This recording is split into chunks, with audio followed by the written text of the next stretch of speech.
You're listening to Debunking COVID Conspiracies with Angie Boynton, Turner Mitchell, Nancy Lynn, and Stephanny Andrade.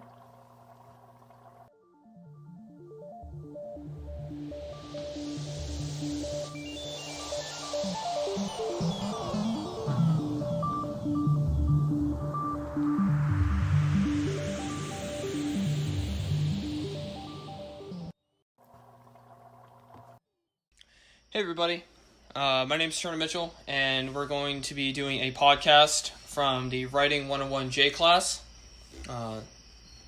bright and early, from 8 o'clock a.m. to 9:15 a.m. We are going to be talking about specifically conspiracy theories, and even more specifically, our topic is COVID conspiracies. We thought that was a very prevalent idea, or a very prevalent problem in our society and every society today. So we figured it would be a good topic to touch upon and hopefully give more information to other people and sort of spread knowledge and give unbiased information to a great variety of people. As we'll talk about later, we decided to do the podcast because social media is a very easy way to spread information very quickly, and we wanted to make it unbiased. We wanted to make it as straightforward as possible. So for our specific podcast, we're going to talk about two separate parts. We're going to talk about political mistrust, specifically within the White House and by Trump and stuff like that. And then we're going to talk about social media problems. And then we're going to talk about how that relates to and enables conspiracy theories. And then we're going to narrow it farther down to COVID conspiracies. So we're going to take a little ladder approach. We're going to do big topic and then sort of narrow it down as we go.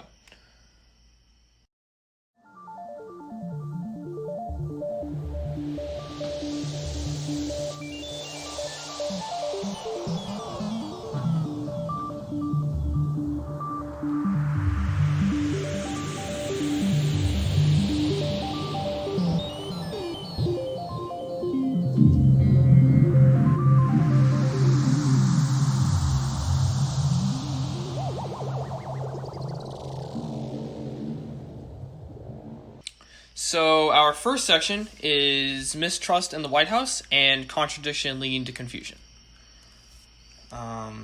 We've seen in the past that mistrust in the government is a consistent and prevalent theory, as you've seen with Rothschild, like 9/11, Sandy Hook, stuff like that. So it's very easy for people to be able to not trust their government and not be able to rely on them for anything.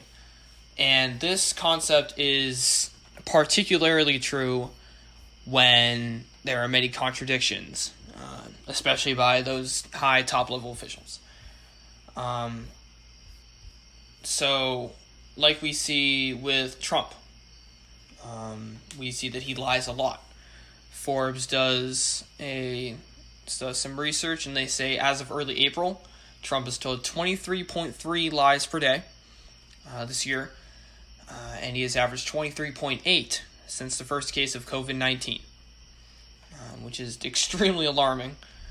But one of the people he quotes and cites is Dr. Stella Emanuel, who promises a cure to COVID. She's quoted as saying, "You don't need masks, and that there is a cure." She has also been quoted as saying that cysts and fibroids are results of having sex with demons, that Pokemon and McDonald's promote witchcraft, that alien DNA is used in medical treatments, and that reptiles work in the government. So these unfounded conspiracy theories are just one of many, and one of the top-level officials in the U.S. is citing her. And because of this contradiction by high-level and trustworthy officials, gives the mention of instability and unassuredness, deeply rooted within conspiracies and its properties. With instability comes those who are scared the world is rudderless and instantly look to solutions as to any sort of power being in control. And this comforts those who wants to believe in a certain idea that their life is under control and being managed and sort of babied by those higher up that have more knowledge and status than they. So next up, we are going to turn it to Nancy in talking about social media and the spread of information. The next segment we will be discussing is the social media factor and how it plays a tremendous role in conspiracy theories, more specifically in COVID-related conspiracies. With access to social media at our fingertips, it is very tempting and easy to post anything online, even if it is not associated with credible evidence, hence the term age of misinformation. An example is an online community called Reddit. This starts endless threads of individuals feeding off of what is most likely false information provided to the public. Especially in the current state that we are in, many are vulnerable because we feel as if we are not in control of the pandemic. As a result, we turn to social media as a safe haven to feed our curiosity on the COVID pandemic. It is easy to turn to social media as it is a click away to find answers that individuals are seeking, especially now since most of us are home. It is understandable as the pandemic is scary, captivating, and always evolving. A good example of this, apart from COVID, is the espionage by Russian probes. False information and propaganda were spread against Hillary Clinton in order to benefit Donald Trump, even though most of the information was unbelievably false. With COVID, obtaining from the idea that there could be a potential cure and having no reasoning behind seeing an alternative or hearing word that something is causing the virus to spread, one immediately wants to take advantage of the situation, pulling together extreme activism efforts. This has been demonstrated countless times in the media where news reporters have reported the many racist incidents that Asian Americans have dealt with. According to ABC News, an old lady was even set on fire in Brooklyn, New York, because of the way she looks. This all stems from the belief that every Asian has COVID. Time magazine reports that, at its worst, misinformation of this sort may cause people to turn to ineffective and potentially harmful remedies, like to overreact by hoarding goods, or more dangerously, to underreact, engaging in risky behavior, and inadvertently spreading the virus. When misinformation is at its worst, weak conspiracists can turn to potentially harmful alternatives. To conclude this podcast, we talked about how there is a lot of misguided information and lack of trust within the political parties, which causes the general population to be very confused on what to believe, which also opens up doors for conspiracies to be brought up. We specifically talked about COVID conspiracies in this podcast.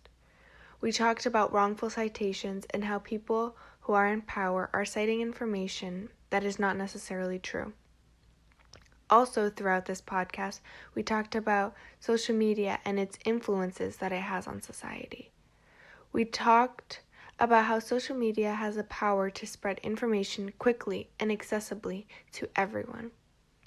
In a time like this, social media is used by everyone, and it makes it so that anyone can post anything they feel like. It was also brought up that in such an uneasy time, there is little room for error, and how error could cost lives. Politically, we have seen people come up with information that best suits them, but ethically, we have to think about the lives we will be losing due to someone wanting to spread not true information. Problems like these cause everyone to rethink who they're getting their information from. People need to make sure they are getting the best and most accurate information out there. This has been Debunking COVID-19 Conspiracies. Suffolk University Writing 101, Class J. Thanks for listening.